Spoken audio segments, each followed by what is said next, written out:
Indian മിത്തോളജിയിൽ അല്ലെങ്കിൽ പുരാണത്തിലെ ഏറ്റവും EPIC ആയിട്ടുള്ള ഹീറോ ആണ് ശിവൻ അല്ലെങ്കിൽ പരമശിവൻ എന്ന് പറയുന്നത്. അതേപോലെ തന്നെ ഏറ്റവും ഐക്കോണിക് ആയിട്ടുള്ള ഒരു കഥാപാത്രമാണ് ശ്രീകൃഷ്ണൻ. എന്നാൽ ഇവർക്ക് രണ്ടുപേർക്കും രണ്ട് സെപ്പറേറ്റ് ആയിട്ടുള്ള കഥകളാണ് നിലവിലുള്ളത്. വേറൊരു കാര്യം പറയുന്നുണ്ടെങ്കിൽ മഹാവിഷ്ണുവിന്റെ 9ാമത്തെ അവതാരമാണ് ശ്രീകൃഷ്ണൻ. ആദ്യത്തെ അവതാരമായ മഹാവിഷ്ണു പോലും ആരാധിച്ചിരുന്ന ആളാണ് നമ്മുടെ പരമശിവൻ എന്ന് പറയുന്നത്. കാരണം അത്രത്തോളം ശക്തനായ കഥാപാത്രമാണ് ശിവൻ. ശിവന്റെ കഥകളൊക്കെ വായിച്ചാൽ ഒരു പ്രത്യേകതരം ആരാധനയായിരിക്കും അദ്ദേഹത്തോട്. നമുക്ക് തന്നെ സ്നേഹിച്ചു കഴിഞ്ഞാൽ ഒരു അസുരനാണോ ദേവനാണോ എന്ന് പോലും നോക്കാതെ തിരിച്ച് സ്നേഹിക്കുന്ന പക്ഷാപാതം ഇല്ലാത്ത ആൾ, സ്നേഹിക്കുന്നവർക്ക് വേണ്ടി എന്നും ചെയ്യുന്നയാൾ. മറിച്ചാണെങ്കിൽ തന്റെ തൃക്കണ്ണ തുറന്ന് തന്റെ മുന്നിലുള്ള ആരെയും ഭസ്മായി കളയുന്ന മറ്റൊരു മുഖമുള്ള ശിവൻ. അങ്ങനെയാണ് അവർ ശിവനെ കാണുന്നത്. സ്നേഹമാണെങ്കിൽ സ്നേഹം, ദേഷ്യമാണെങ്കിൽ ദേഷ്യം. കോപത്തിന്റെയൊക്കെ പാരന രൂപം പരമശിവൻ തൃക്കണ്ണ തുറന്നാൽ എന്നാണ് പുരാണങ്ങളിലൊക്കെ പറയുന്നത്. അപ്പോൾ പറഞ്ഞു വന്നത് ഇവർക്ക് രണ്ടുപേർക്കും രണ്ട് സെപ്പറേറ്റ് ആയ കഥകളാണുള്ളത്. പക്ഷെ അറ്റ് എ ടൈം ഇവർ തമ്മിൽ യുദ്ധം ചെയ്യുന്ന ഒരു സാഹചര്യം ഉണ്ടായിരുന്നു. മഹാനായ പരമശിവനും മഹാനായ കൃഷ്ണനും യുദ്ധം ചെയ്ത ഒരു കഥയുണ്ട്. ഭൂരിഭാഗം പേർക്കും ഈ കഥ അറിയത്തേയില്ല. ആ ഒരു കഥയാണ് ഞാനിന്ന് പറയാൻ പോകുന്നത്. The battle of Lord's. പുരാണങ്ങളിൽ ഇതിനെ വിശേഷിപ്പിക്കുന്നത് ദൈവങ്ങൾ തമ്മിലുള്ള പോരാട്ടം എന്നാണ്. ശിവനും കൃഷ്ണനും ഏറ്റുമുട്ടാൻ കാരണം ബാണാസുരൻ എന്ന അസുരനാണ്. മഹാബലിയുടെ പുത്രനാണ് നമ്മുടെ ബാണാസുരൻ. അതേപോലെ തന്നെ ശിവന്റെ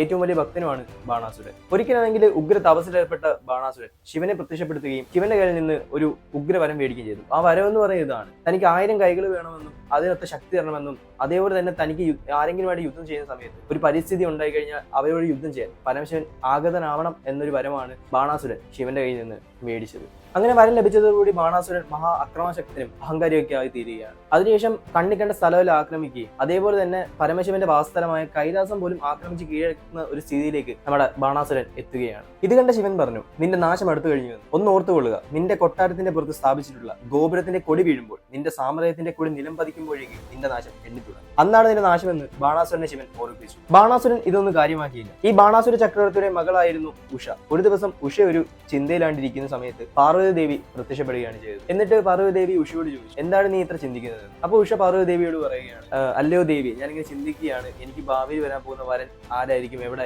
എന്നുള്ളതായിരിക്കും. അപ്പോൾ പാർവതി ദേവി പറഞ്ഞു, വൈകാശി മാസത്തില് ആരാണോ നിന്റെ സ്വപ്നത്തിൽ വരുന്നത് അതായിരിക്കും നിന്റെ വരന്. അതും പറഞ്ഞ് പാർവതി ദേവി അപ്രത്യക്ഷമാവുകയാണ് ചെയ്തത്. അങ്ങനെ സമയം കടന്നുപോയി വൈകാശി മാസം എത്തുകയും നമ്മുടെ ഉഷ സ്വപ്നം കാണുകയും ചെയ്തു. സുന്ദരനും സുമുഖനുമായ ഒരു ചെറുപ്പക്കാരൻ. ഇത് കണ്ട് ഉഷ ഞെട്ടി എണീക്കുകയാണ് ചെയ്തത്. പിന്നീട് മുഴുവൻ ചിന്ത അദ്ദേഹത്തെ പറ്റിയായി. ആരാണ് അദ്ദേഹം, എവിടെയാണ് അദ്ദേഹം, അങ്ങനെയെല്ലാം ചിന്തിച്ചു. ഉഷ പിന്നീട് ഇത് തന്റെ തോഴിയായ ചിത്രലേഖയോട് പറഞ്ഞു. ഈ ചിത്രലേഖ ശരിക്കും ഒരു ആഭിചാര ക്രിയയൊക്കെ നടന്ന ഒരു സ്ത്രീയാണ്. അങ്ങനെ തന്റെ ശക്തി ഉപയോഗിച്ച് ഉഷ പറഞ്ഞ ആളുടെ ചിത്രം വരച്ചു കൊടുക്കുകയാണ് ചെയ്തത്. ഉഷ പറഞ്ഞു, ഇദ്ദേഹത്തെ തന്നെയാണ് താൻ സ്വപ്നത്തിൽ കണ്ടതെന്ന്. ചിത്രലേഖ പറഞ്ഞു, ഇത് അനിരുദ്ധനാണ്, ഭഗവാൻ ശ്രീകൃഷ്ണന്റെ കൊച്ചുമകൻ, അതായത് മകന്റെ മകൻ ആയിട്ടുള്ള അനിരുദ്ധൻ. ഉഷ പറഞ്ഞു, എനിക്ക് അദ്ദേഹത്തെ എങ്ങനെയെങ്കിലും വേണമെന്ന്. ചിത്രലേഖ തന്റെ ആഭിചാരക്രിയ ഉപയോഗിച്ച് ദ്വാരകയിൽ നിന്ന് മയക്കി ഉഷയുടെ അന്തഃപുരത്തിലേക്ക് നമ്മുടെ അനിരുദ്ധനെ എത്തുകയാണ്. ഉഷ എങ്ങനെ അനിരുദ്ധനോട് സ്വപ്നത്തിൽ കണ്ട കാര്യം പറയും, അവർ തമ്മിൽ ഇഷ്ടത്തിലാവുകയാണ് ചെയ്യുന്നത്. അങ്ങനെ അനിരുദ്ധൻ ഉഷയോടൊപ്പം അന്തഃപുരത്തിൽ താമസിക്കാൻ തുടങ്ങി. അനിരുദ്ധൻ പക്ഷേ ഇവിടെ വന്നത് ദ്വാരകയിൽ അവർ അറിഞ്ഞിട്ടില്ല.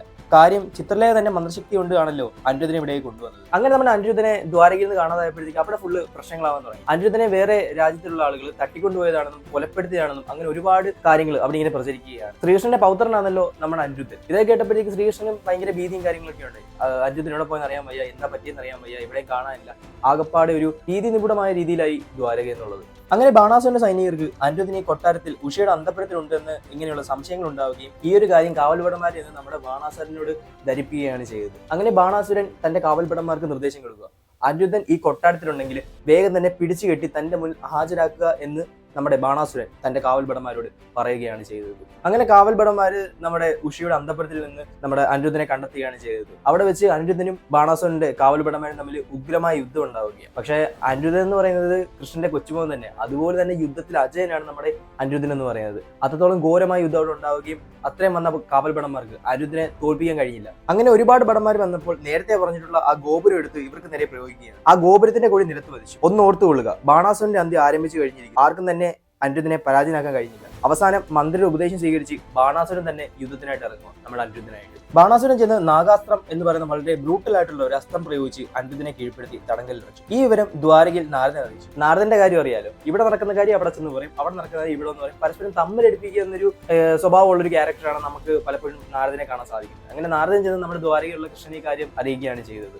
ഇതറിഞ്ഞ കൃഷ്ണന്റെ സൈന്യവും യുദ്ധത്തിന് തയ്യാറെടുത്തു. അവർക്കെതിരെ സർവശക്തനായിട്ടുള്ള ബാണാസുരൻ, എതിരെ യുദ്ധം ചെയ്തതാവട്ടെ ഭഗവാൻ ശ്രീകൃഷ്ണൻ. ഒരു വശത്ത് വശത്ത് കൃഷ്ണൻ, ബലരാമൻ, പ്രത്യുഘ്നൻ എന്നിവരടങ്ങുന്ന വലിയ സൈന്യം, മറുവശത്ത് ബാണാസുരനും സൈന്യവും ശിവന്റെ ഭൂതഗണങ്ങളുമാണ്. ശിവന്റെ ഒരു വരം കൊടുത്തിട്ടുണ്ടായിരുന്നു, ഏതൊരു ആപത്ഘട്ടത്തിലും ബാണാസുരനെ രക്ഷിക്കുമെന്ന്. അതുകൊണ്ട് തന്നെ ശ്രീകൃഷ്ണനെതിരെ ശിവന്റെ ഭൂതഗണങ്ങൾ യുദ്ധത്തിൽ തുടങ്ങുകയാണ്. അങ്ങനെ ശ്രീകൃഷ്ണനും പടയാളികളും ചേർന്ന് ബാണാസുരന്റെ സൈന്യത്തെ മുഴുവൻ ഇല്ലാണ്ടാക്കുന്ന ഒരു സാഹചര്യം വരും. അങ്ങനെ അവസാനം ശക്തരായ ശ്രീകൃഷ്ണനും ബാണാസുരനും തമ്മിൽ നേർക്കുനേരെ യുദ്ധം ചെയ്യുക. ആ യുദ്ധത്തിൽ നമ്മുടെ ശ്രീമുരുകൻ പോലും ഉണ്ടായിരുന്ന പറയപ്പെടും. കാരണം ശിവന്റെ പുത്രനാണല്ലോ ഈ മുരുകൻ എന്ന് പറയുന്നത്. അങ്ങനെ അവസാനത്തെ യുദ്ധം ഭഗവാൻ ശ്രീകൃഷ്ണനും ബാണാസുരനും തമ്മിലായി. ഒരുപാട് അസ്ത്രങ്ങളും ആയുധങ്ങളും ഉപയോഗിച്ച് അവർ ഏറ്റുമുട്ടി. ബാണാസുരന് മനസ്സിലായി ഭഗവാൻ കൃഷ്ണൻ അത്ര നിസ്സാരക്കാരനൊന്നുമല്ല, തനിക്ക് കീഴ്പ്പെടുത്താൻ കഴിയില്ലെന്ന്. തന്റെ പക്കലുള്ള സകല ആയുധങ്ങളും 1000 കൈകളുടെ ശക്തി ഉപയോഗിച്ചിട്ടും ശ്രീകൃഷ്ണനെ ഒന്നും ചെയ്യാൻ ബാണാസുരന് കഴിഞ്ഞില്ല. മറിച്ച് ശ്രീകൃഷ്ണന് ഒരു പ്രശ്നമുണ്ട്, ബാണാസുരനെ തോൽപ്പിക്കാൻ കഴിയില്ല. കാര്യം അങ്ങനെ തോൽപ്പിച്ചു കഴിഞ്ഞാൽ നമ്മുടെ പരമശിവനെ എതിർക്കേണ്ടി വരും. കാര്യം പരമശിവൻ നേരത്തെ തന്നെ ബാണാസുരന് ഒരു വരം കൊടുത്തിട്ടുണ്ട്, നിന്നെ ആരാണോ യുദ്ധത്തിൽ അല്ലെങ്കിൽ എന്തെങ്കിലും പ്രശ്നം ഉണ്ടാക്കി നിന്റെ അടുത്ത് വരികയാണെങ്കിൽ നിന്റെ സംരക്ഷണത്തിന് വേണ്ടി ഞാൻ ആഗ്നസ്ഥനാകുമെന്ന് പരമശിവൻ നേരത്തെ തന്നെ ബാണാസുരന് കൊടുത്തിട്ടുള്ള വരം നമ്മുടെ ശ്രീകൃഷ്ണൻ നന്നായി അറിയാമായിരുന്നു. അതുകൊണ്ട് പെട്ടെന്ന് തോൽപ്പിക്കാൻ ശ്രീകൃഷ്ണന് കഴിയുമായിരുന്നില്ല. യുദ്ധം അങ്ങനെ നീണ്ടുപോയി. ബാണാസുരന് മനസ്സിലായി കൃഷ്ണനെ ഒരിക്കലും തനിക്ക് തോൽപ്പിക്കാൻ കഴിയില്ല.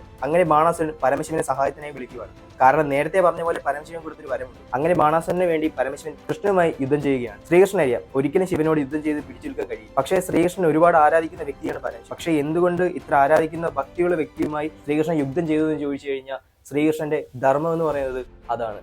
അങ്ങനെ ശ്രീകൃഷ്ണൻ ശിവനുമായിട്ട് യുദ്ധം ചെയ്തു, തന്റെ ധർമ്മം സംരക്ഷിക്കാൻ വേണ്ടി. അവസാനം ശ്രീകൃഷ്ണൻ തന്നെ മനസ്സിൽ ദയനീയമായി പ്രാർത്ഥിച്ചു, ഭഗവാനെ എനിക്ക് യുദ്ധം ചെയ്യാതിരിക്കാൻ മാർഗമില്ല, ഇതിനൊരു വഴി കണ്ടു തരുമെന്ന് പതുക്കെ മനസ്സിൽ പ്രാർത്ഥിക്കുകയാണ്. ശിവൻ തന്നെ അപ്പോൾ ഒരു കാര്യം ശ്രീകൃഷ്ണന് ഉപദേശിച്ചു കൊടുത്തു. അതായത് ശിരോമണാസ്ത്രം ഏത് തന്നെ മയക്കി കെടുത്തിക്കോളൂ എന്ന് ശിവൻ തന്നെ ശ്രീകൃഷ്ണന് ഉപദേശം കൊടുക്കുകയാണ്. അങ്ങനെ ആ അസ്ത്രം ഏത് ശ്രീകൃഷ്ണൻ പരമശിവനെ കുറച്ചു നേരത്തേക്ക് മയക്കി. അങ്ങനെ ശ്രീകൃഷ്ണൻ ബാണാസുരനായിട്ട് യുദ്ധം തുടങ്ങും. എല്ലാ അസ്ത്രം അടുത്തുകൊണ്ട് അജയനായിട്ട് നിൽക്കുകയാണ് ബാണാസുരൻ. അവസാന ആയുധം ശ്രീകൃഷ്ണൻ പ്രയോഗിക്കുകയാണ്. 1000 സൂര്യ തേജസിന്റെ ശക്തിയുള്ള തന്റെ സുദർശന ചക്രം. അങ്ങനെ ആ സുദർശന ചക്രം ഏത് ബാണാസുരന്റെ 1000 കൈകളും ശ്രീകൃഷ്ണൻ അരിഞ്ഞു വീഴ്ത്തുകയാണ്. ജോലി ഒഴിപ്പിച്ച് നമ്മുടെ ബാണാസുരനെ മുന്നിൽ ബാണാസുരനെ അടുത്ത തവണയും സുദർശന ചക്രം ഉപയോഗിച്ച് ശ്രീകൃഷ്ണൻ ഓങ്ങുകയാണ്. അപ്പോഴത്തേക്ക് ഉറക്കത്തിൽ നിന്ന് ശിവനെ പാർവതി ദേവി ഉണർത്തുകയുണ്ടായി. ശിവൻ പറഞ്ഞു, അരുത്, ഞാൻ ഇദ്ദേഹത്തിന് വരം കൊടുത്തിട്ടുള്ളതാണ്, ഏതൊരാപത്തിലും സംരക്ഷിക്കുമെന്ന്, എനിക്ക് ഇദ്ദേഹത്തെ രക്ഷിച്ചേ മതിയാകൂ എന്ന് രണ്ടാമത്തെ തവണ സുദർശന ചക്രം ഓങ്ങി ശ്രീകൃഷ്ണനോട് പറഞ്ഞു.